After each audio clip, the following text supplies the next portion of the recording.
মালকিন এত টাকা? তোকে আমার স্বামীর সাথে থাকতে হবে। আমি আর আপনার বাড়ি কাজ করবো না মালকিন। এতগুলো টাকা হাতছাড়া করিস না ময়না।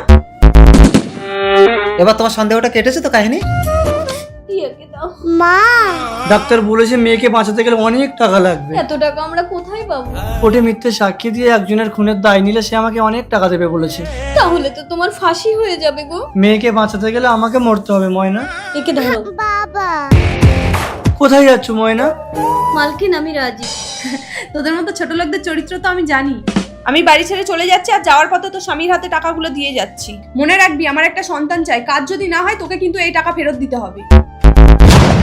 তার আগে আজকে দেখবো তুমি কি মন্দির ঘরটিকে বেশি ভালোবেসে থাকো নাকি আল্লাহর ঘরটিকে বেশি ভালোবেসে থাকো। যদি তুমি আল্লাহর ঘরটিকে বেশি ভালোবেসে থাকো তাহলে এই ভিডিওতে একটা লাইক দিয়ে চ্যানেলটি সাবস্ক্রাইব করে দিবে। আর যদি মন্দির ঘরটিকে ভালোবেসে থাকো তাহলে কিচ্ছু করার দরকার নেই, আর কমেন্টে লিখে দাও আই লাভ ইউ আল্লাহ। কি হলো, কোথায় যাচ্ছ কাহিনী? আসুন মালিক, আজ থেকে আমি আপনার সেবা করব। হয় না, তোকে আমি বোনের মতো দেখি। মালিক, আমি যদি আপনাকে একটা সন্তান না দিতে পারি তাহলে আমার স্বামী সন্তান বাঁচবে না। ওঠ রে বোন ময়না, তোর স্বামী সন্তানের জন্য মিথ্যে নাটক করে আজ থেকে আমরা একসাথে থাকবো। তাহলে সন্তান? সে সব ব্যবস্থা হয়ে যাবে। আজ থেকে তুই এ ঘরে থাকবি, আমি ও ঘরে থাকবো। ময়না, 6 মাস ধরে আমরা দুজন একসাথে আছি। আজ আমার বউ ঘরে আসবে, তুই পেটে বালিশ ঢুকিয়ে প্রেগনেন্ট সেজে নে, তাহলে কাহিনী আসলে কিছু বুঝতেই পারবে না। ঠিক আছে মালিক। বাবা, আমি তো ভালো হয়ে গেছি। মাকে আজকে বাড়ি নিয়ে চলে আসবো। হ্যাঁ চল, আজ তোর মাকে ঘরে নিয়ে চলে আসবো।